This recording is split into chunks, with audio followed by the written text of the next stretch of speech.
ನಮಸ್ಕಾರ ವೀಕ್ಷಕರೇ ಬಿಜೆಪಿಯಲ್ಲಿ ನಡೆಯುತ್ತಿರುವ ಒಳಜಗಳದ ಬಗ್ಗೆ ನಿಮ್ಮೆಲ್ಲರಿಗೂ ಗೊತ್ತಿದೆ.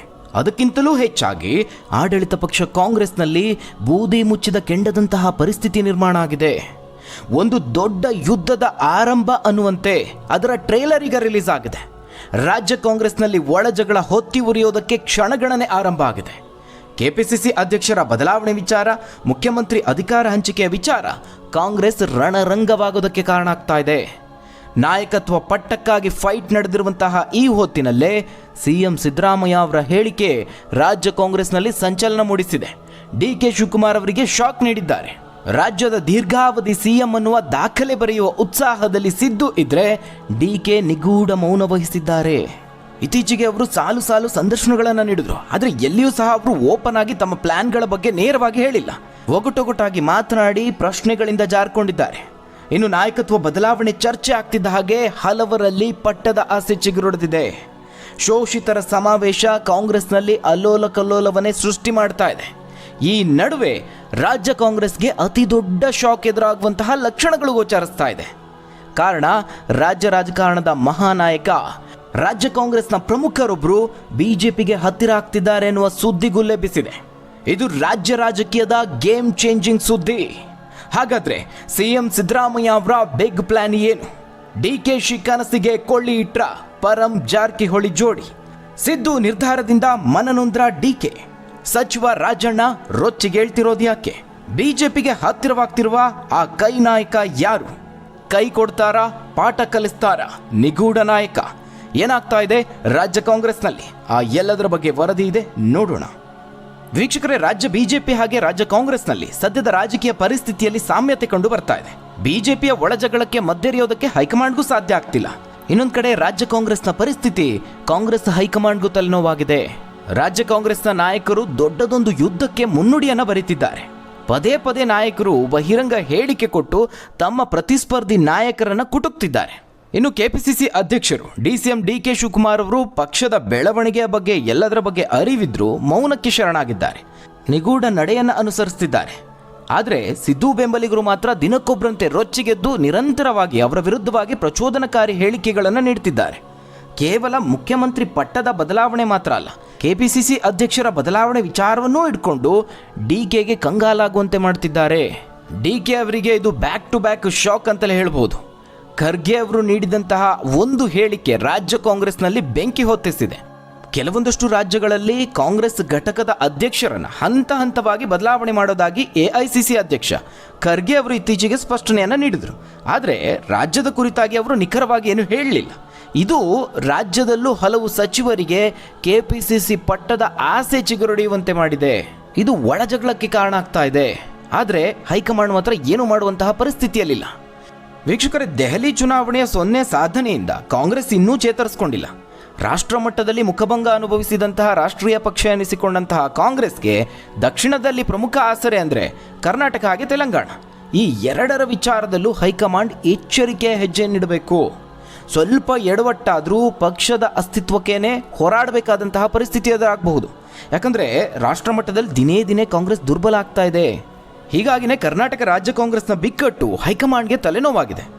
ಯಾಕಂದರೆ ಒಂದು ವೇಳೆ ಕರ್ನಾಟಕದ ಈ ಬೆಳವಣಿಗೆಗಳಿಗೆ ಹೆಚ್ಚಿನ ಮಹತ್ವವನ್ನು ಕೊಟ್ಟಿದ್ದೇ ಆದಲ್ಲಿ ಪಕ್ಷಕ್ಕೆ ತೀವ್ರ ಹೊಡೆತ ಬೀಳಬಹುದು. ಹಾಗಂತ ಸುಮ್ಮನಿದ್ರೆ ರಾಜ್ಯ ನಾಯಕರು ಹೊಡೆದಾಡ್ಕೊಳ್ತಾರೆ. ಮತ್ತೊಂದು ವಿಚಾರ ಅಂದರೆ ಹೈಕಮಾಂಡ್ನ ಒಬ್ಬೊಬ್ಬ ನಾಯಕರು ರಾಜ್ಯ ನಾಯಕರ ಪೈಕಿ ಒಬ್ಬೊಬ್ಬರ ಮೇಲೆ ಒಲವನ್ನು ಹೊಂದಿದ್ದಾರೆ. ಹೀಗಾಗಿ ಹೈಕಮಾಂಡ್ ಮಟ್ಟದಲ್ಲೂ ಒಂದಷ್ಟು ಗೊಂದಲ ಇದೆ. ರಾಜ್ಯದಿಂದ ಯಾವುದೇ ನಾಯಕರು ಬಂದ್ರೂ ಸದ್ಯಕ್ಕೆ ಯಾವುದೇ ಗುಂಪಿಗೂ ಖಚಿತವಾದಂತಹ ಭರವಸೆಯನ್ನು ಕೊಡ್ತಾ ಇಲ್ಲ. ಈ ನಡುವೆ ಕುತೂಹಲ ಮೂಡಿಸಿರೋದು ಅಂದರೆ ಡಿಕೆ ಶಿವಕುಮಾರ್ ಅವರ ನಿಗೂಢ ನಡೆ. ಪಕ್ಷದಲ್ಲಿ ತಮ್ಮ ಮೇಲಿನ ದಾಳಿಗಳನ್ನು ನೋಡಿಕೊಂಡು ಸುಮ್ಮನಿರೋರಲ್ಲ ಅವರು, ಅದಕ್ಕೂ ಸೂತ್ರವನ್ನು ರೂಪಿಸ್ತಿದ್ದಾರೆ. ಅದೇನಪ್ಪ ಅಂದರೆ ಸಚಿವ ಸಂಪುಟ ಪುನರ್ರಚನೆ ವಿಚಾರವನ್ನು ಮುನ್ನೆಲೆಗೆ ತರೋದು. ಸಿದ್ದು ಬೆಂಬಲಿಗರನ್ನ ಬಗ್ಗು ಬಡಿಯೋದಕ್ಕೆ ಇದನ್ನು ಅಸ್ತ್ರವಾಗಿ ಪ್ರಯೋಗಿಸುವಂತಹ ಸಾಧ್ಯತೆ ಇದೆ. ವೀಕ್ಷಕರೇ, ನೀವೆಲ್ಲರೂ ಗಮನಿಸಿರೋ ಹಾಗೆ ಸಿದ್ದು ಬಣದಲ್ಲಿ ಗುರುತಿಸಿಕೊಂಡಿರುವಂತಹ ಕೆಲವೊಂದಷ್ಟು ರಾಜ್ಯ ಕಾಂಗ್ರೆಸ್ನ ಸಚಿವರುಗಳು ಬಹಿರಂಗ ಹೇಳಿಕೆ ನೀಡಿ ಪಕ್ಷಕ್ಕೆ ಮುಜುಗರವನ್ನು ತರುತ್ತಿದ್ದಾರೆ. ಜೊತೆಗೆ ನೇರವಾಗಿ ಡಿಕೆ ಶಿವಕುಮಾರ್ ಅವರಿಗೆ ಟಾಂಗ್ ಕೊಡ್ತಿದ್ದಾರೆ. ಅಂತಹ ನಾಯಕರುಗಳಿಗೆ ಡಿಕೆ ಅವರು ಈಗ ಶಾಕ್ ಕೊಡೋದಕ್ಕೆ ಮುಂದಾಗಿದ್ದಾರೆ. ಇತ್ತೀಚೆಗೆ ಅವರು ಹೈಕಮಾಂಡ್ ಭೇಟಿ ಮಾಡಿದ್ರು. ಆ ಸಂದರ್ಭದಲ್ಲಿ ರಾಜ್ಯ ಸಚಿವ ಸಂಪುಟದ ಪುನರ್ರಚನೆಗೆ ಹೈಕಮಾಂಡ್ ನಾಯಕರನ್ನು ಒತ್ತಾಯಿಸಿದ್ದಾರೆ ಎನ್ನಲಾಗಿದೆ. ಅಲ್ಲದೆ ಅದಕ್ಕೆ ಸೂಕ್ತ ಕಾರಣವನ್ನು ಸಹ ಕೊಟ್ಟು ಬಂದಿದ್ದಾರೆ.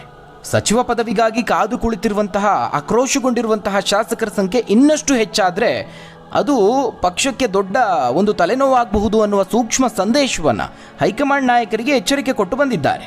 ವೀಕ್ಷಕರೇ, ಒಂದು ವೇಳೆ ಸಚಿವ ಸಂಪುಟ ಏನಾದರೂ ಪುನರಚನೆ ಆದರೆ ಬಹಿರಂಗ ಹೇಳಿಕೆ ಕೊಟ್ಟು ಮುಜುಗರ ತರ್ತಿರುವಂತಹ ಸಿದ್ದು ಬೆಂಬಲಿಗರ ಸಚಿವರ ತಲೆದಂಡ ಆಗಬಹುದು. ಇನ್ನೂ ಸ್ಪಷ್ಟವಾಗಿ ಹೇಳಬೇಕು ಅಂದರೆ, ಈ ಅಸಮಾಧಾನಿತ ಶಾಸಕರೇನಾದರೂ ಬಹಿರಂಗವಾಗಿ ಈ ಸಚಿವ ಸಂಪುಟ ಪುನರಚನೆಗೆ ಒತ್ತಡವನ್ನು ಹೇರಿದ್ರೆ ಆಗ ಸಿದ್ದರಾಮಯ್ಯ ಅವರು ಸಹ ಅನಿವಾರ್ಯವಾಗಿ ಒಪ್ಪಿಕೊಳ್ಳಬೇಕಾಗುತ್ತೆ.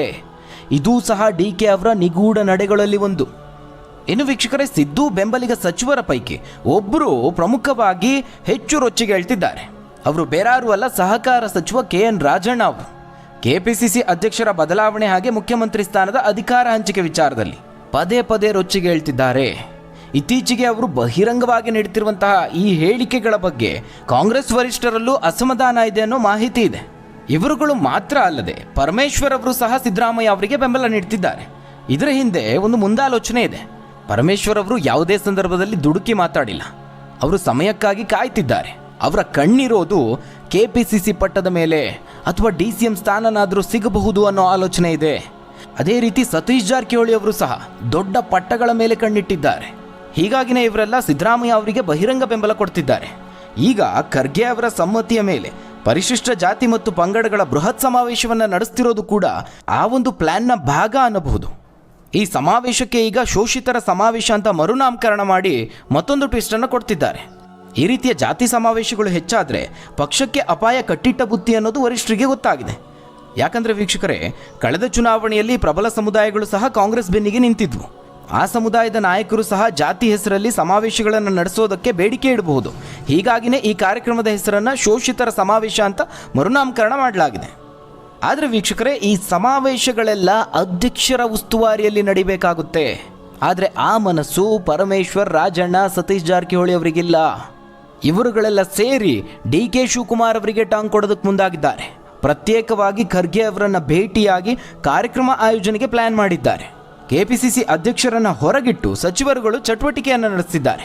ಅಂದರೆ ಕಾರ್ಯಕ್ರಮಕ್ಕೆ DK ಶಿವಕುಮಾರ್ ಅವರನ್ನು ಆಹ್ವಾನಿಸ್ತೇವೆ ಅಂತ ಹೇಳಿದ್ರೂ ಸಹ ಅವರನ್ನು ಒಂದು ರೀತಿ ಲೆಕ್ಕಕ್ಕಿಲ್ಲ ಅನ್ನುವ ರೀತಿಯಲ್ಲಿ ಬಿಂಬಿಸ್ತಿದ್ದಾರೆ. ವೀಕ್ಷಕರು, ಇದರಲ್ಲಿ ಪ್ರಮುಖವಾಗಿ ಗಮನಿಸಬೇಕಾದಂತಹ ವಿಚಾರ ಅಂದರೆ ಈ ಎಲ್ಲ ಚಟುವಟಿಕೆಗಳು ಸಿದ್ದರಾಮಯ್ಯ ಅವರ ಪರವಾಗಿದೆ. ಈಗ ಈ ಚಟುವಟಿಕೆಗಳೇ ಹಲವು ಪ್ರಶ್ನೆಗಳನ್ನು ಹುಟ್ಟುಹಾಕಿದೆ. ಬಹಿರಂಗವಾಗಿ ಸಿದ್ದರಾಮಯ್ಯ ಅವರೇ ಪೂರ್ಣಾವಧಿಗೆ CM ಅಂತ ಆಗ್ರಹಿಸೋದೇ ಈ ಸಮಾವೇಶದ ಮೂಲ ಉದ್ದೇಶನ? KPCC ಪಟ್ಟವನ್ನ ಹಿಂದುಳಿದವರಿಗೆ, ಪರಿಶಿಷ್ಟರಿಗೆ ಕೊಡಬೇಕು ಅಂತ ಈ ಕಾರ್ಯಕ್ರಮದ ಮೂಲಕವಾಗಿ ಬೇಡಿಕೆ ಇಡ್ತಿದ್ದಾರಾ? ಈ ಎಲ್ಲ ಪ್ರಶ್ನೆಗಳು ಉದ್ಭವ ಆಗುತ್ತೆ. ವೀಕ್ಷಕರೇ, ಒಟ್ಟಾರೆಯಾಗಿ ನಾವು ಗಮನಿಸಿದಾಗ ಸಿದ್ದರಾಮಯ್ಯ ಅವರಿಗೆ ಇದು ಬಹಳ ಬಹಳ ಪ್ಲಸ್ ಪಾಯಿಂಟ್ ಆಗುವಂತಹ ಸಮಾವೇಶ. ಮತ್ತೊಂದು ವಿಚಾರ ಅಂದರೆ ಈ ಸಮಾವೇಶಕ್ಕೆ CM ಬೆಂಬಲವೂ ಸಹ ಇದೆ ಅನ್ನೋ ಮಾತುಗಳಿದೆ. ಒಟ್ಟಾರೆಯಾಗಿ ಇವರೆಲ್ಲರ ಉದ್ದೇಶ, ಪ್ರಮುಖ ಅಜೆಂಡಾ DK ಶಿವಕುಮಾರ್ ಅವರ ಶಕ್ತಿಗುಂದಿಸೋದು ಅಂತಲೇ ಹೇಳಲಾಗ್ತಾ ಇದೆ. ಅದೇನೇ ಇದ್ರೂ ಪಕ್ಷಕ್ಕೆ ಸಂಜೀವಿನಿಯಾಗಿರುವ ಪ್ರಮುಖ ಸಂಪನ್ಮೂಲ ವ್ಯಕ್ತಿಯಾಗಿರುವ DK ಶಿವರನ್ನು KPCC ಪಟ್ಟದಿಂದ ಕೆಳಗಿಳಿಸೋದು ಅಷ್ಟು ಸುಲಭದ ಮಾತಲ್ಲ. ಆ ಒಂದು ಯೋಚನೆಯಲ್ಲಿ ವರಿಷ್ಠರು ಸಹ ಇಲ್ಲ. ಸದ್ಯಕ್ಕೆ ಅಂತಹ ಧೈರ್ಯವನ್ನು ಮಾಡುವ ಸ್ಥಿತಿಯಲ್ಲೂ ಹೈಕಮಾಂಡ್ ಇಲ್ಲ. ಆ ರೀತಿ ಮಾಡಿದ್ರೆ ಒಕ್ಕಲಿಗರ ವಿರೋಧವನ್ನು ಕಟ್ಟಿಕೊಳ್ಳುವಂತಹ ಆತಂಕ ಪಕ್ಷಕ್ಕಿದೆ. ವೀಕ್ಷಕರೇ, ಇದೆಲ್ಲದರ ನಡುವೆ ರಾಜ್ಯ ಕಾಂಗ್ರೆಸ್ಗೆ ಏನಾದರೂ ದೊಡ್ಡ ಶಾಕ್ ಎದುರಾಗುತ್ತಾ ಅಂತಹ ಲಕ್ಷಣಗಳು ಗೋಚರಿಸ್ತಾ ಇದೆ. ಪ್ರಮುಖ ನಾಯಕನೊಬ್ಬ BJPಗೆ ಹತ್ತಿರವಾಗ್ತಿದ್ದಾರಾ ಅನ್ನೋ ಆತಂಕ ಕಾಂಗ್ರೆಸ್ನಲ್ಲಿ ಮನೆ ಮಾಡಿದೆ. ಸಾರ್ವಜನಿಕವಾಗಿ, ರಾಜಕೀಯವಾಗಿ ಆ ಪ್ರಮುಖ ನಾಯಕನ ಅಭಿಮಾನಿ ವರ್ಗದಲ್ಲಿ ದೊಡ್ಡದೊಂದು ಚರ್ಚೆ ನಡೀತಾ ಇದೆ. ಆ ಪ್ರಮುಖ ನಾಯಕ ಬೇರಾರು ಅಲ್ಲ, ಕಾಂಗ್ರೆಸ್ಗೆ ಬೆನ್ನೆಲುಬಾಗಿ ನಿಂತಿರುವಂತಹ DK ಶಿವಕುಮಾರ್ ಅವರು. ರಾಜ್ಯದಲ್ಲಿ 2 ವರ್ಷಗಳ ಹಿಂದೆ ಕಾಂಗ್ರೆಸ್ ಅಧಿಕಾರಕ್ಕೆ ಬರುವಂತಹ ಸಂದರ್ಭದಲ್ಲಿ ಹೈಕಮಾಂಡ್ ಮಟ್ಟದಲ್ಲಿ ಆಗಿದೆ ಎನ್ನಲಾದಂತಹ ಮುಖ್ಯಮಂತ್ರಿ ಪದವಿಯ ಅಧಿಕಾರ ಹಂಚಿಕೆ ವಿಚಾರದ ಬಗ್ಗೆ ಕಾಂಗ್ರೆಸ್ ವರಿಷ್ಠರು ತಲೆ ಕೆಡಿಸಿಕೊಂಡಿದ್ದಾರೆ. ಇಂಥದ್ದೊಂದು ಒಪ್ಪಂದದ ವಿಚಾರ ಶಿವಕುಮಾರ್ ಹಾಗೆ ಸಿದ್ದರಾಮಯ್ಯ ಅವರ ಸಮ್ಮುಖದಲ್ಲಿ, ಪಕ್ಷದ ಸಭೆಯಲ್ಲಾಗಲಿ ಅಥವಾ ಇತರ ನಾಯಕರ ಸಮ್ಮುಖದಲ್ಲಾಗಲಿ ಈ ಚರ್ಚೆ ಆಗಿಲ್ಲ. ಸದ್ಯಕ್ಕೆ ಇದೇ ವಿವಾದದ ಮೂಲ ಆಗಿರುವಂಥದ್ದು. ನಿಮ್ಮೆಲ್ಲರಿಗೂ ಗೊತ್ತಿರೋ ಹಾಗೆ ಸಿದ್ದರಾಮಯ್ಯ ಅವರು ಅಷ್ಟು ಸುಲಭವಾಗಿ ಮುಖ್ಯಮಂತ್ರಿ ಪದವಿಯನ್ನು ಬಿಟ್ಟುಕೊಡುವಂತಹ ರಾಜಕಾರಣಿ ಅಲ್ಲ. ಜೊತೆಗೆ DK ಶಿವಕುಮಾರ್ ಅವರು ಸಹ ಪಟ್ಟು ಹಿಡಿದು ಕುಳಿತುಕೊಳ್ತಾರೆ. ಅದರ ಎಕ್ಸಾಂಪಲ್ ಅನ್ನು ಈ ಹಿಂದೆ ನಾವು ನೋಡಿದ್ವಿ. ಈಗ ಅವರ ಇತ್ತೀಚಿನ ಒಂದಷ್ಟು ನಡೆಗಳು ಬಹಳ ಕುತೂಹಲಕಾರಿಯಾಗಿದೆ. ಇತ್ತೀಚೆಗೆ ಕುಂಭಮೇಳದ ಬಗ್ಗೆ ಕಾಂಗ್ರೆಸ್ ಅಧ್ಯಕ್ಷ ಖರ್ಗೆ ಅವರು ವ್ಯಂಗ್ಯವಾಡಿ ಟೀಕೆ ಮಾಡಿ BJP ನಾಯಕರನ್ನು ಕುಟುಕಿದ್ರು. ಇದರ ಬೆನ್ನಲ್ಲೇ DCM DK ಶಿವಕುಮಾರ್ ಅವರು ಕುಟುಂಬ ಸಮೇತರಾಗಿ ಪ್ರಯಾಗ್ರಾಜ್ಗೆ ತೆರಳಿ ಕುಂಭಮೇಳದಲ್ಲಿ ಭಾಗಿಯಾಗ್ತಾರೆ. ಅಷ್ಟು ಮಾತ್ರ ಅಲ್ಲ, ಉತ್ತರ ಪ್ರದೇಶ ಸರ್ಕಾರ ಕೈಗೊಂಡಂತಹ ಸಿದ್ಧತೆಗಳ ಬಗ್ಗೆ ಮುಕ್ತ ಕಂಠದಿಂದ ಶ್ಲಾಘಿಸಿದ್ರು. ಇನ್ನು DCM ಆಗಿರೋ ಕಾರಣಕ್ಕೆ ಅಲ್ಲಿನ ಸರ್ಕಾರ ಸಹಜವಾಗಿ ಅವರಿಗೆ ಅತಿಥಿ ಸತ್ಕಾರ ಮಾಡಿದೆ. ಇದು ರಾಷ್ಟ್ರ ಮಟ್ಟದಲ್ಲಿ ದೊಡ್ಡ ಚರ್ಚೆ ಆಯಿತು. ಶಿವಕುಮಾರ್ ಅವರ ಇತ್ತೀಚಿನ ಕೆಲವು ನಡವಳಿಕೆಗಳು ಅವರು ಹಿಂದುತ್ವದ ಅಜೆಂಡಕ್ಕೆ ಹತ್ತಿರವಾಗ್ತಿದ್ದಾರಾ ಅನ್ನುವ ಸಂದೇಹವನ್ನು ಮೂಡಿಸಿರೋದಂತೂ ಸತ್ಯ. ಮತ್ತೊಂದು ಕಡೆ ಅವರು ಭೇಟಿ ನೀಡಿ ಬಂದ ಕೆಲವೇ ದಿನಗಳಲ್ಲಿ BJPಯ ರಾಜ್ಯಾಧ್ಯಕ್ಷ ವಿಜೇಂದ್ರ ಅವರು ಕೂಡ ಕುಂಭಮೇಳಕ್ಕೆ ಹೋಗಿ ಬರ್ತಾರೆ. ಇದು ಕಾಕತಾಳೀಯ ಆದರೂ ಪಕ್ಷದಲ್ಲಿ ಹಲವು ಚರ್ಚೆಗಳನ್ನು ಹುಟ್ಟುಹಾಕಿದೆ, ರಾಜಕೀಯವಾಗಿ ಚರ್ಚೆಗೆ ಗ್ರಾಸ ಆಗಿದೆ. ಅದಕ್ಕೆ ಕಾರಣ ಅಂದರೆ ಇಬ್ಬರೂ ಸಹ ತಮ್ಮ ಪಕ್ಷದ ಒಳಗಡೆ ಒಂದೇ ರೀತಿಯ ಸಮಸ್ಯೆಗಳನ್ನು ಎದುರಿಸ್ತಿದ್ದಾರೆ. ಇಲ್ಲಿಯೂ ಅಲ್ಲಿಯೂ ರಾಜ್ಯಾಧ್ಯಕ್ಷ ಹುದ್ದೆಗೆ ಕಂಟಕ ಎದುರಾಗಿದೆ. ಇದು ರಾಜ್ಯ ರಾಜಕೀಯದ ಸ್ಥಿತಿಗತಿ. ಹಾಗಾದರೆ ವೀಕ್ಷಕರೇ, ಈ ಬಗ್ಗೆ ನೀವೇನಂತೀರಾ? ರಾಜ್ಯದಲ್ಲಿ ಮುಂದಿನ CM ಯಾರಾಗಬೇಕು? ತಪ್ಪದೆ ನಿಮ್ಮ ಅನಿಸಿಕೆ ಅಭಿಪ್ರಾಯವನ್ನು ಕಮೆಂಟ್ ಮೂಲಕವಾಗಿ ತಿಳಿಸಿ. ಧನ್ಯವಾದಗಳು ವೀಕ್ಷಕರೇ.